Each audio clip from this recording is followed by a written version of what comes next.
As long as golf's been played, we've seen people struggle with back pain, from Nicklaus and Trevino to even some modern-day tour players. But one of the things that's happened over the last 10 or 15 years is that golfers are doing a little better job swinging the club to prevent some back pain.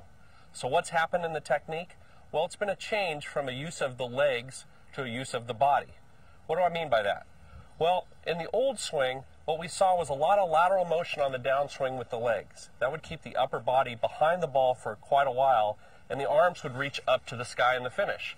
You can tell this isn't a very natural position, and it definitely puts a lot of strain on the lower back. Nowadays, we teach people to swing a little differently. Instead of driving the legs laterally, we try and keep the legs a little more quiet and have the upper body remain bent over the top. On the way through, instead of the legs driving forward, they start to rotate. The chest stays bent over the top of the ball, and in the follow-through, we see a much more forward-leaning finish with the back more straight up and down. So what's a simple way to keep that posture through impact? Here's a way to think about it. In the setup position, I'm bent over. In other words, my chest is out in front of my navel. I want to keep that position throughout the swing. So as I go back, I want to stay bent over. I come into impact, I stay in that forward lean, and even in the follow-through, I might feel like my chest is still closer to the target than my navel.